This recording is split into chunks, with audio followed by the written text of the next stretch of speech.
If you feel like your workday never ends, that's probably because it doesn't. Your phone buzzes at dinners. You're responding to emails while sitting on the toilet.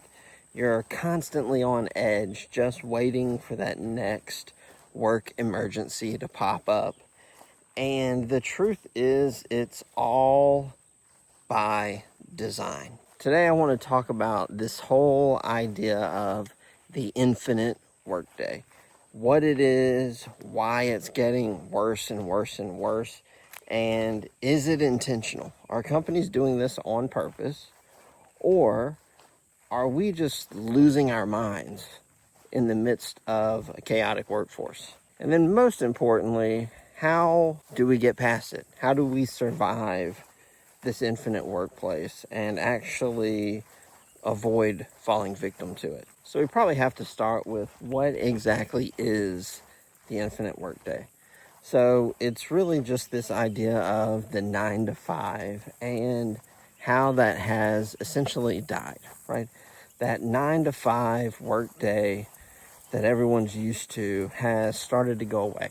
And part of why that is because of the growth in technology, whether that's smartphones, laptops, AI, all of these things that have connected us more with our workplaces, right? The rise in remote work, flexible schedules.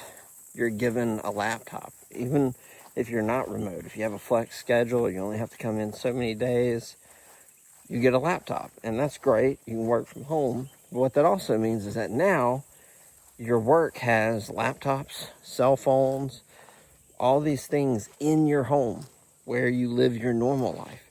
And what ultimately ends up happening is that normally when you would close down, leave for the day, that never happens anymore.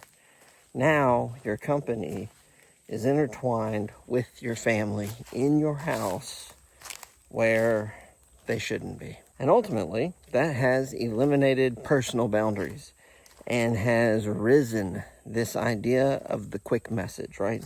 Just going to shoot them a quick ping, going to hit them up on Teams or Slack. And ultimately, it puts you at everybody's fingertips all day, every day, even outside of the 9 to 5 hours. And it's perpetuated even more by the fact that we live and work in a culture now that praises hustle culture. And I know for myself, I've worked in places where the only praise that's ever given is how late someone stayed on to work on some PowerPoint presentation or some spreadsheet, which everyone loves. But to me, it just sounds like you're praising poor time management, right? Poor leadership, poor work environment. But that's the way people function today. It's this praise for going above and beyond, or as I like to call it, letting life get ruined by work. So why is it a problem, right? I mean, maybe it's not that bad. Maybe you like working hard. You are someone who likes to go above and beyond. Maybe you do work late at night. The truth is that it leads to chronic stress that wears you down. All the stress that normally would be at work, that you would check out of and go and enjoy life outside of work, well, now it floods in. And even if you try to avoid it, hearing that ping on your laptop or on your phone, or you get a buzz and you don't know if it's a text or an email from work, even though those aren't big things, they have a little mental toll on you where you're just constantly waiting for that foot to drop on your day with something work-related, even when you're not at work. The lack of rest leads to a lack of productivity, a lack of creativity, because more and more people are burnt out. And I think a large part of it is because there is no checkout point. No one's refreshing. No one's regenerating energy and life. They're just hounded all day, every day by these companies that don't understand the importance of boundaries. And then ultimately, when life and work meld together and work becomes unfulfilling, you become resentful. Life becomes frustrating. You'll start to get mad at people around you because work is pinging you, right? So you're having a nice dinner with your family. All of a sudden you get an email from your boss about some baloney that you don't care about. Now maybe you're impatient with your kids, you're impatient with your wife. It all ties together, and it's not good for you, and it is good for the company. That's why they like it. Fortunately, I think there are 5 things that we can do to help cope with this issue and not let ourselves get burned out and beaten down for the sake of a company that doesn't care about our boundaries. The first thing is to set artificial boundaries, right? So maybe your company doesn't care about your time, but you do. Set your own boundaries. Be firm in those things. I know I've said this before, but I'll speak for myself. I'm not working till 9 o'clock at night. Not more than once or twice a year. If you have some emergency pop up, there's some major issue, you need me to help out the team, I would love to do that. Love to help out the team. But you are not going to catch me working late every day, right? If my kid has a soccer game, I'm not working. I'm going to be at that soccer game. I'm not dealing with that. And you have to just set those boundaries sometimes. And the reality is that good leaders, even in these companies that struggle with this, good leaders will respect that, right? Unfortunately, a lot of them will go and take advantage of someone else, but you got to stand up for yourself. You can also set up your tech to be boundaries for you. Set yourself into busy status on Teams or Slack so that they see you're busy. Don't leave it as available. Schedule meetings for focus time. So I know, block out your calendar with meetings that are specific to work. So they're legit. You really need that time. You're just blocking it out so other people can't steal it. You can turn your phone on focus mode after work. And you can put settings on there of which apps to block. Block all the work apps. Just don't answer that. If you have designated work phone, find somewhere to put it. And at the end of the day, put it there and don't check on it. You got to do things like that. Ultimately, if it's a major emergency, your employer has your cell phone number. They know how to reach you. So don't feel like you have to be tied to company devices when you don't need to be. The second thing you can do is setting up a routine, but it's just mental. And that is just end your day every day the same way. If you were in an office, you would pack up, you would leave at 5, you'd get in your car, you'd drive home. Well, if you're not in that place, you're remote, do the same thing. Have a designated spot where you work. When the day's over, shut everything down, put things in drawers, close it down, put it on silent, and make that like a mental break. And if you are at the office, but you have a laptop or phone, still find a place in your house to put those things when you get home so that, again, you're creating separation. So it's mainly just mental, but it helps if you have like a closing routine every day that you're used to, so that at least mentally there's some kind of symbol of, from now on, the rest of this day, I'm not worrying about work. The third thing, and I already kind of mentioned this, but is to protect your calendar. Block out your calendar. Schedule time for everything. If things seem to pop off at the end of the day, book the last hour of the day as a working session for whatever. That way, no one's popping up at the last minute. Set out of office for hours you're not in the office. So if you end your day at 5, from 5 to 8 a.m., out of office. That way, people know they're out, which they should already know. But as we've stated, a lot of people don't care because they think they can just get a hold of you.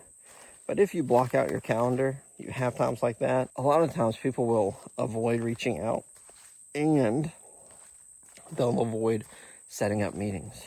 Also, if you set up meetings and someone else schedules over it, you could always, assuming you have good enough reasons, not go to their meeting and just tell them, you double booked. I was already scheduled to do this other thing. It's a priority for me. I had to do it. The fourth thing is to communicate your limits. A lot of people will find this uncomfortable, but at a certain point, you just have to talk to people about what's going on. I've said that, I'm not working till 9 o'clock at night. I've told my leaders that, look, I'll do everything that you need me to do when I'm at work, but I have a wife and I have 3 kids that I love way more than I'll ever love any job I have. So if they need me, they're going to win that battle 99% of the time. It's going to be rare emergencies when it's not. But I've communicated that to the leaders that I've worked with. I make it very clear that, that's my priority. Even when not being blunt about it, just if you know, hey, you've got certain things in life that are important to you, let people know, like, hey, these are my priorities. And they will understand what that is. I knew a guy one time who was big into playing music. He played guitar and drums and all that. That was a priority for him. Everybody knew that was a priority for him. So there were going to be certain times where he's not going to be able to help out because he's doing that, right? So whatever it is, communicate that and let people know. And that's the same for if you're burning out or if you don't have bandwidth. Communicate those limits, right? Like, hey, I can't take on anything else. Or, hey, I can't work late into the evening because I'm about to melt down as it is. And just let your boss know. And honestly, if they hate it, probably not somebody you want to work with anyway. So it could be a win-win in that way. And then the fifth thing is to just choose recovery and rest over guilt. Don't feel guilty. It's easy to feel guilty. It's easy to feel like you're letting the team down or the company down by not stepping up when they need you. But they'd get rid of you the second you drop the ball on something. And I don't want to be over dramatic. I know there are a lot of good leaders out there that would help you out. But in the grand scheme of things, it's not your responsibility to make sure that the company operates 24 hours a day. If you're looking for a job, look for companies that promote rest and relaxation. If they're work hard, play hard, don't do that. You work hard, they're going to play hard. Or they'll let you play hard twice a year and you'll work hard every other day. If they're promoting hustle culture or we want high performers, dedicated people, all of that kind of stuff, but there's a good chance they're using that kind of terminology to let you know you're going to be busy. You're going to be working a lot. And I'm sure that's going to spill over into your personal life. And then the last thing that you can do long term is just to reassess your mindset, right? Are you giving your company too much of yourself and not giving you and your family, your faith, your friends, your hobbies, right? Are you robbing yourself from all of those things? We weren't created to have a 24-hour work cycle where we're working for these companies that are, it's a paycheck, right? Our time matters. We're never going to get any time back. We're going to want good relationships when we get older. You're not going to look back on your life and say, man, I'm so glad that I got all those promotions and those raises. It's a shame I lost all of my friends and family and don't have any good relationships and no hobbies, but the raises were incredible. No one's going to be saying that. So think it through. Think about what you really want in life. Make that your priority and just start working today to end this whole idea of this infinite workday. Take your personal time back. Let people know in the comments what you did to get your time back. And I will see you guys in the next one.